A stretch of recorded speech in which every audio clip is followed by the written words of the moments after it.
Since 93 Sports, the only place for sports, entertainment, and the most relevant social issues of today. Alright, since 93 Sports, back with another one. I got two things I want to talk about today. I want to talk about Luis Ortiz being taken out of the Wilder fight due to his failed drug test, and I want to talk about Anthony Joshua's recent interview on Sky Sports. Shouts out to 78 Sports and Dream Chasing Boxing. I seen the videos on the topic. I support that. But anyway, about the Wilder Ortiz fight being called off and Stiverne being brought in, you know, Wilder's getting a lot of hate for no reason, basically. You know, me, myself, I would have liked to see the fight happen because I feel like Wilder really needed Luis Ortiz on his resume to validate, you know, how good of a fighter he is. I wanted to see the WBC be able to come to some sort of agreement to let Luis Ortiz fight for that title, whether it be him giving up a percentage of his purse, like when guys miss weight, or anything. I wouldn't even have been mad at a non-title fight for some sort of made-up belt, 12 rounds. I would have liked to see that before I see another Wilder-Stiverne fight. But in this fight, Wilder has to just completely destroy Stiverne. That's really what he got to do. This has to be a highlight reel ass whooping. That's what we need. This got to be on the highlight reel for the build up to the Joshua fight. That's what we need to see. You being put in the ring with this guy who's been inactive. He needs to show him that he's levels. Now he's already dominated him in a fight before, but we need to see just pure, just brutalized, if that's even a word, just destruction. Okay, that's what we need to see in that fight. And for Luis Ortiz, I don't know where he can go from this. He's gonna have to build up from the ground up. He was in a good spot, and I don't know who's gonna want to fight him out there. Maybe he can go fight what's that guy, Lucas Brown. Maybe he can go fight him. You know, guys like that or something. We know none of the champions are gonna go anywhere near him. It's over for him as far as title contention. Okay. But on to the Anthony Joshua video, the interview. It was a very, very telling interview. It kind of gave us a little thought into the mind process of Anthony Joshua. You know, he's going around FaceTiming with 50 Cent, you know, bring your boy over here, we ready to knock him out.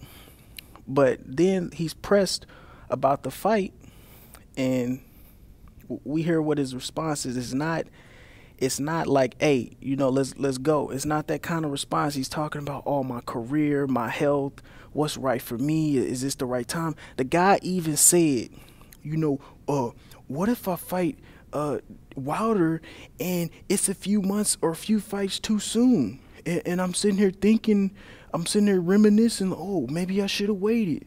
Like, come on, like, who talks like this, man? Y'all sitting here talking about Wilder like the man trash, you know? And y'all talking about, Wilder, he went his debuted as a professional in 2009. That was a year after I even learned and started boxing. But y'all talk about Wilder has no skills. You know, you see, like, the hypocrisy. So the guy's bringing out his true colors. He want to do the business thing. A lot of these UK fighters, man, they taking these titles, man, and they taking them hostage, okay? Hostage, whatever, okay? And I mean, it ain't right. Every UK guy that gets a title, man, they be taking them titles hostage. They don't want to fight nobody, okay? We seen it with Billy Joe Saunders, you know. We seen it with Kell Brook, and as soon as they moved up, well, Billy Joe Saunders, he ain't moved up and fought no competition yet, so I can't use him as an example, but he is taking the title hostage, okay? We seen what happened with Kell Brook when he finally was like, okay, I'm going to go ahead and fight some real competition. What happened to the belt? It's gone. So yeah, he do got a win over Sean Porter. So I know y'all gonna say something about that. I will give him credit for the win over Sean Porter.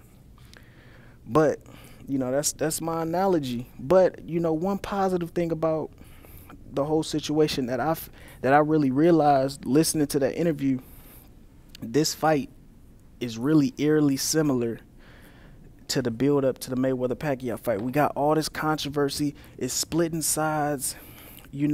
Each fighter, whether they're doing it purposely or it's just by coincidence, their names are becoming synonymous with each other. Everybody wants to say, oh, Wilder's using Joshua's name to pump up his own and he's, to promote his fights.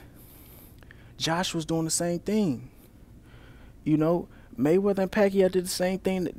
Even if it was just by coincidence, they will bring each other's name will be brought up and they became synonymous with each other because everybody was watching their fights like, okay, is this going to be the fight before the Pacquiao fight? We want to see how these guys looking, before their next fight. And, I heard a lot of guys, 78 Sports and other people saying this fight could be as big as Mayweather-Pacquiao, and I didn't believe it. But just, coming to that realization, it's a lot of parallels with these two fights. These guys are becoming synonymous with each other. And I really haven't seen this kind of just build up for a fight in a long time. This fight could be huge. If they do it the right way, it could be huge. But, Josh was talking about, oh, it might not be, time. We might do it in 2019 or whenever. Like, who the fuck is in the heavyweight division you can fight? Like, it ain't nobody left. Like, what is you talking about? You went and got a championship, and now you want to act like your career's being moved too fast? Come on now, we know what time it is. It's nobody else in the heavyweight division to really fight except the other champions. So I guess he want to go get Joseph Parker strap first, because we know Joseph Parker don't want to fight Wilder. I don't even know if Joseph Parker want to fight Anthony Joshua. We need to get Joseph Parker the fuck out of there. But anyway, that's my thoughts, man. This fight could really be huge. If guys just get in the ring, man. We don't want to be looking back. Mayweather-Pacquiao was a huge fight, and he brought that up. He was like, oh, Mayweather-Pacquiao, it might not happen at the time we all wanted, but it happened at the right time, you see. Oh, man, come on, man. We don't want to hear all that, man. Let's see the fight, man. You can't really build up the fight no more, man. Everybody wants to fight, So, that's just my thoughts, man. I really hope this fight happens next year sometime, even if it's at the end of the year. We got to see this fight in 2018, man. But that's my thoughts. Since 93 Sports, make sure you like, comment, subscribe, and hit that bell icon to be notified when all my latest content drops. And I'm out.